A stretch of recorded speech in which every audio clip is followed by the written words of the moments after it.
Boa noite. Pra passar, tem que pagar. Escuta, seus nóia. Cuidado aí. Olha pra minha cara. Parece que eu ando com grana. Bob Cúspide. Mas quem disse que queremos dinheiro? Pra mim, o Bob Cúspide foi quando eu incluí a minha vida nas histórias em quadrinhos. Mas, na verdade, eu acho que eu tenho uma ética. Eu nunca seria, sei lá, um punk raivoso. Tá me tirando, seu velho. Eu vou matar o Bob Cúspide aqui.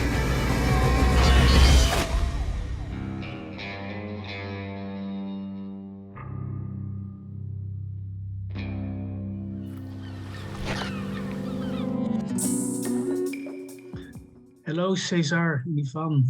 I hope I pronounce your names correctly. Bon dia. Welcome to Brussels via the transatlantic digital transatlantic rail highway. Thank you for your wonderful film we just saw. I screened here in Flagey in Brussels. Happy that we can join for a short time to have a Q&A. I have loads of questions, and I also had some questions from Eddie Martins, who watched the film, who is from the Scenario Guild. And I think especially the scenario we can talk a lot about. But first of all, could you tell something about how the idea of this film started? So, first of all, thank you very much for the invitation. It's an honor and to have this opportunity to show Bob Speed in the festival. And what can I say? The film started with a short film that I made in 2008, named The Rebordosa Dossier. And it was the first time that I had in touch with Angeli. Angeli is one of the most famous cartoonists in Brazil, an independent cartoonist and a very important person in the late 80s. And when I did this short film, I tried to do a doc animation, because Angeli was killed, his most famous character in that time, Rebordosa. It's a kind of girl, drunk girl, how can I say? Just a punk girl too. Yeah. And he killed her in the newspapers. Then I picked up a camera and tried and made a lot of interviews with Angeli and people that get involved with him that time. Then we made this short film mixing. The first idea was to mix stop motion and live action. Then I decided to do everything in stop motion, and I consider this my first feature, my first short film. And after that, we start to think in a feature film. If Angeli once told me, "Oh, could be a good idea a feature film about Bob Speed, because Bob Speed is my, how can I say, alter ego? Alter ego. Alter ego." And I started again a lot of interviews with him to create. I consider this was the first material that we have to create the story that mixes this part of documentary and the fiction of the film. But you produced once a documentary film, if I understand right.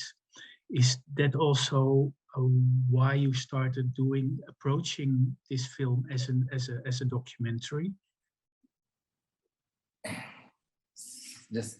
I can tell something about this, because the point is, after this connection Cesar had with Angeli in his first short, Cesar did interviews with Angeli during 2 years, talking about Bob Speed. And then, as Bob Speed was like the alter ego of Angeli, and he says this, so Cesar thought that, well, maybe it's nice if I start the film as a documentary, as a real documentary about Angeli, and then we go to his characters, you know, that is deep in the soul of Angeli, let's say like that, you know. So that's why he decided to do it like beginning as a documentary.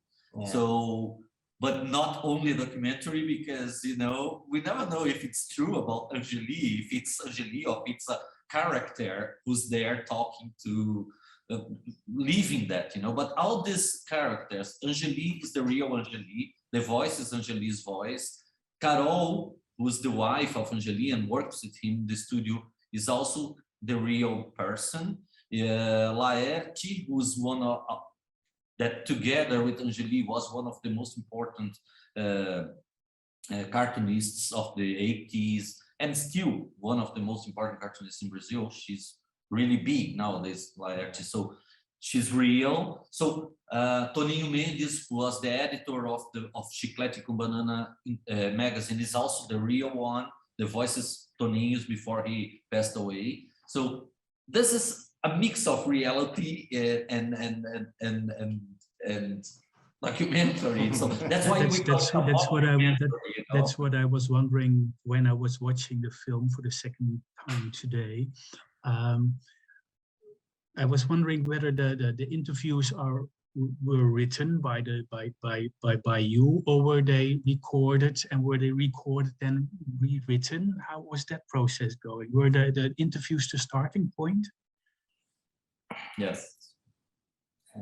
Ele está perguntando se a entrevista é real. Sorry. Que tá lá, o que tá falado. Yes, it is. But I tried not to make a regular interview with Angeli with questions and answers. Sometimes I went there alone with a camcorder or sometimes a record tape, just to talk to him, to know him more than the author, the cartoonist. And we have around 30 hours of interviews, and we use this material to create. I can say it's a documentary. It is a documentary. It is, but I consider we didn't have commitment with the truth, with the reality, with the reality.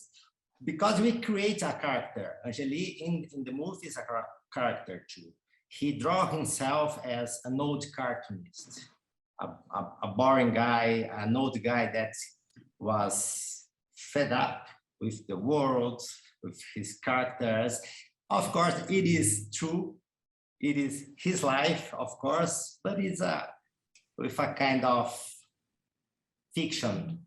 But I think that the quality of the film is that it's a kind of a documentary which travels in the mind, in the film, literally in the head, in the creative space of Angeli. I described it as a road movie through the creative mind and legacy of Angeli. So it's all what he made and how he creates, and his doubts and his frustrations. That's how the characters come to life. But as Angeli was so involved by means of interviews, what was that kind of difficult for you to still have your own creative space in creating, in writing and making the film? So no, because I think he has explicit ideas about things have to be. No, Angeli didn't have. We didn't work together. This question is about this. He gave me interviews, and here in Koala, we started to work in the script, but without him. He said to me, "Oh, it's important to create yourself, your movie. I don't want to get involved with the script, because if I get involved, probably I will give a lot of ideas or interference. So you got a And carte respect. blanche.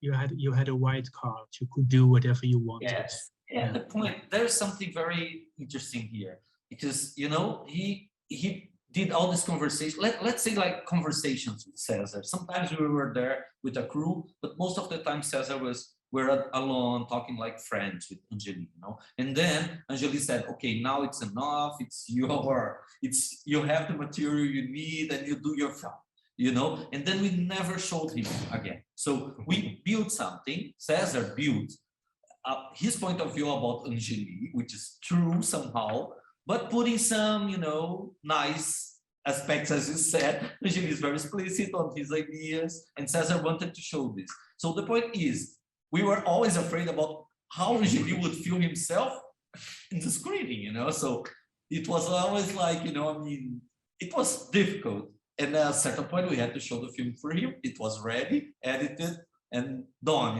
It was going to Anima, and then we had to show the film to Angeli, right? Yeah. Especially when we are using the voice of the voice of Angeli, because it means it's true or not. It's the true. How can I say? Sorry. A gente apresenta ele como uma verdade que não necessariamente é uma verdade. So what Cesar says is that we present him as a true thing, as a true story, but it's not necessarily true, Like, for example, I'll give you an example, very simple example. When he is in the, in the elevator with Bob, having this chat about themselves, it never happened, right?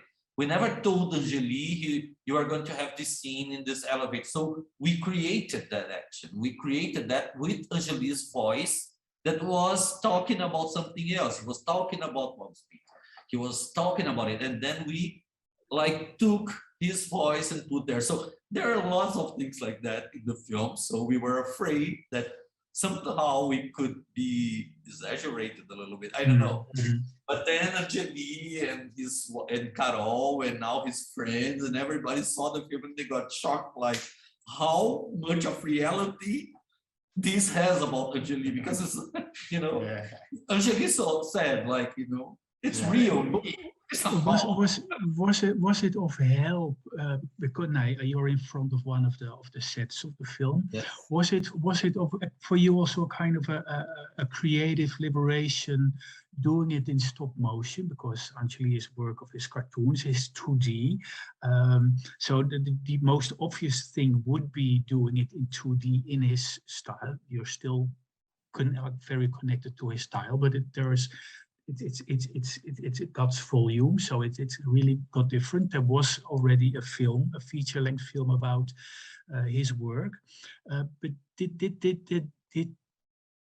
the transformation from 2D to stop motion give you freedom to take distance of the literal Angeli? Ele pergunta por que a transformação. Não, ele pergunta assim, se essa transformação, a dificuldade da transformação de 2D para 3D, mas também se isso te deu liberdade em criar um novo Angeli, porque é um boneco. Yes, this is to transform his draws in stop motion. For sure, it how can I say, it allowed me to create my work. I work with stop motion since my graduation in 2002, and Koala Films is a company that works not only, okay, nowadays we are doing 2D animation, but I like stop motion, and I think to create this situation in stop motion probably apart us from Angeli in a certain way.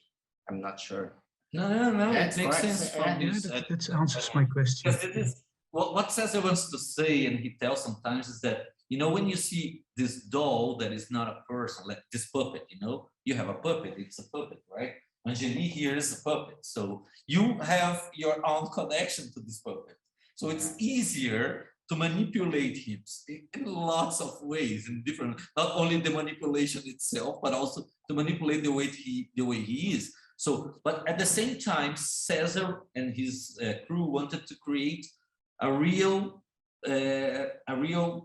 live movements, like real movements, like people do it, you know. And this is a technician that Cesar decided to do, like to make the movements very similar to what Angeli has. And then you are already talking about the process of bringing it into life in animation. It makes me very curious to the writing process, because you wrote it with a co-writer.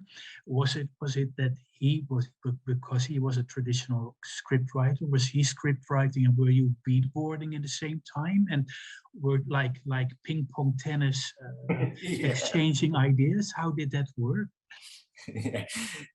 First of all, let me talk to conclude the last question. I've never thought about this, but produce a feature film in 2D probably will be very crazy, because the dialogue between the draws with his original draws certainly will be crazy to create this connection, and how can I say, to create a distance between Angeli. So, and talk about the script. The script was wrote in a way that a documentary film could be. All the time you have 30 hours of material.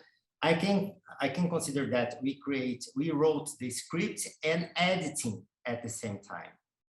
Since the beginning until the end in a stop motion, it was crazy, because all the time we are changing situations, and the production was a little bit crazy, because we create new scenes or new situations or new dialogues with Angeli, because we have this material to work. And when you have this material, it's cool, because if it was a documentary, could be cool, because we have the material to organize your ideas or to create new scenes. In animation and maybe in stop motion, it is very difficult, because we need to planning the situation before, and you know how hard it is to descartar, to put in trash what you have done. Yeah. We put in trash around 20 minutes of the film to have an idea. Oh, still, yeah. So maybe you had to kill 20 minutes of darlings, animated darlings. Okay, which is a lot. And the producer was okay with that? Well, the point is, we wanted to make a film. You know, let me tell you, like, if we had 20 minutes more, it was there, it could be used. I'm not telling you that we had to send them, you know, to trash. But as we wanted to communicate with more people than only the people that know Angeli's work, we really wanted to do that. You know, we really wanted to do some connection between his crazy mind and everything that is inside his mind and his real person, you know, and the real thing, let's say. So for this, we had to cut. There was no reason to have 20 minutes more, you know. Mm-hmm. So the editor came and she started doing some new options, because that's what Cesar is telling is like this, you know. I am a guy that works a lot with live action. So we always shoot when you have the best script, right? When we have a documentary, you have more an idea. We go there with the idea of shooting that, and something happens. It's the same that happened here, you know. It's a feature, but it started like a documentary, because we had a documentary there. We didn't know where we could get with this, so we started shooting what we had, and lots of things that we shooted was not necessary. Were not necessary anymore to tell the story. Let's say like this, you know. So yeah, what can I say? It was necessary in a certain point of the process. But when you work during 4 or 5 years at the same project, in my opinion, it's impossible to have the same idea that you had in the beginning. We are in an organic process, I can say. And this is also a big difference between, stop motion and live action, because, in live action, you go there and you shoot in 8 or 9 weeks, I don't know, and 7 sometimes, and then it's it. You edit, maybe you can do some extra shooting later. But in stop motion, this process starts and it goes for 3-4 years, 3-4 years shooting every day, So it means that at a certain time you start looking to what you have done already and you say, well, maybe we can change. And we have this opportunity, we are in control somehow. So if I understand right, you edited the interviews as a start, and then you started filling in the images. And after starting the shooting, you still went back to the editing of the audio. Yes, All the time. all the time. Until the end. That's why I would say that it's not that real as it is. But can you give an example why you did that? Because what I think also is very interesting, Angeli is really very famous and he's big in Brazil and in the cartoon community. But this film, for me, I'm not really into the comic arts, but still it's a very enjoyable film. So did you keep in mind that it was not only for fans of Angeli's work? How did you find that balance, and was that also a reason why you still had to go back to the audio? That's a long question. Huh? So this is what it was really hard. It was in the editing that we found actually a way of talking about, because we were talking about Angeli and his creations, right? It was in the script. That was Cesar's idea about talking, But then at a certain point, Cesar decided, let's talk about the author and his crisis, So what is the real crisis of Angeli? But we couldn't go back to Angeli's studio and say, Angeli, let's talk a little bit more and talk about it. So we had to find this in the material we had, And some things would only make sense if we could shoot something else. So we decided to shoot it, That's so it made you the creativity came because you had to make solutions within the material you had. That's it. And we couldn't interview him anymore. It was done. It was finished. So Cesar decided, well, to make sense, maybe we shoot this. And then Eva, who's our editor, said, well, Eva was doing like crazy things. Everybody went crazy whenever she arrived here. Everyone was like, "Oh my God, really?" Because she lives in Rio de Janeiro, far from São Paulo. Then she came to here for 2 weeks, each 6 months. Then, we start together in the beginning of the project. After 6 months, she came to Koala and work on the editing and change a lot of things. And she goes away. She went back home. And then 6 months more. 6 months more. And we changed a lot of things that she did, of course. And it was a kind of changing ping-pong, But this is the point. So as you said, we knew we should change some initial ideas to make people feeling, even if you don't know Angeli, because, at a certain, Angeli is a kind of crumb to us, to my generation, to Cesar generation, But when I started in this project, my son, who's 17, he had no idea about Angeli. Who is Angeli? What is Chiclete com Banana, this magazine, that was so important to our life. So we really start thinking, my God, we have to do something, that Angeli is just like, like Eric, or like an artist, or like anybody that is in crisis with with something that he has done for his entire life. Mhm. And then at a certain point, it mixes on your mind, you know, that's what we wanted to say. Like, you know, everyone could have this problem. Like, oh my God, I don't want to do this anymore, or am I fed up of something, you know, I want to go ahead, but it's difficult sometimes, you know, to go ahead if you don't kill your old ideas. So this is the point that we think that Angeli connects to anybody, because at a certain point you have this, and this is funny because all the young people that are watching the film all over the world, because it was something we were really worried about, you know, the youngs. We thought, oh my God, will they connect to this film, or it's only for old guys like us, you know? But since the first screening in Annecy, the young audience loved the film, and they love Angeli because I think, my God, this guy is great. I want to be like him when I'm old, you know. I want to be so explicit about my ideas and my desires as this guy is with almost 70, 60 Yeah, something. but the audience in Annecy liked the film a lot, and the film was even awarded also in Ottawa. Is the film screened in cinemas in Brazil, or? Yes. And we had like 3 months. We opened the film in November.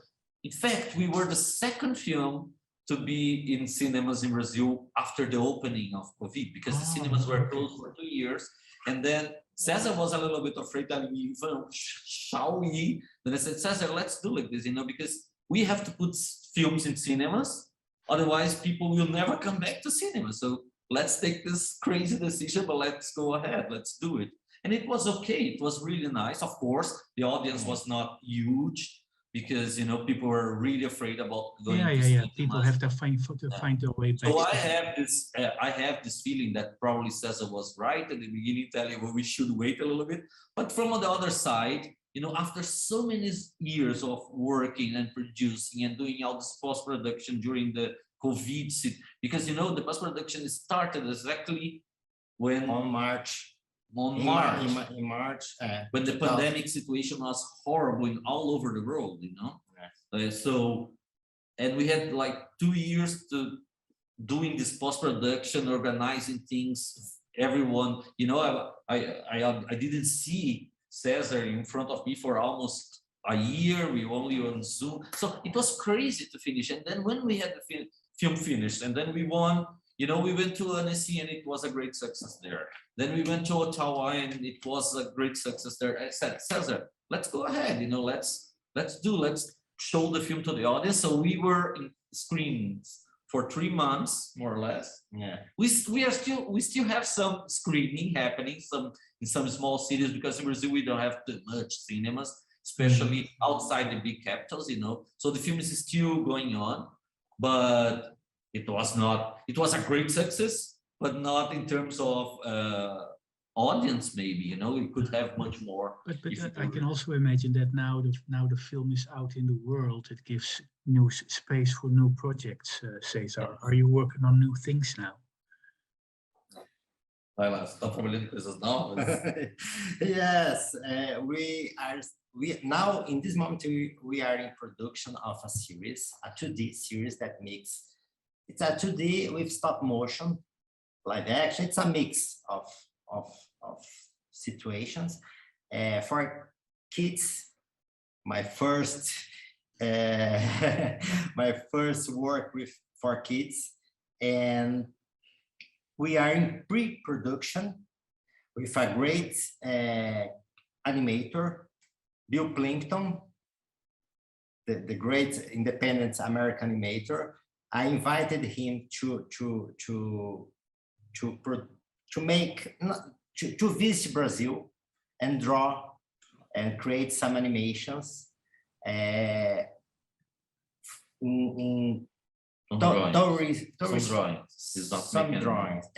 some drawings in points in places, in tourist places in Brazil.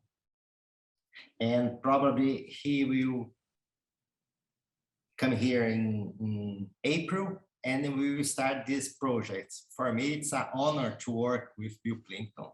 we will create the animation here. Probably it's an honor for him as well to work with you, Cesar. I think it's well deserved in that group. But it's quite a big step from mature content like Bob Spit to what you're creating now. But maybe for Bill as well, because he's usually also targeting a more adolescent or adult audience.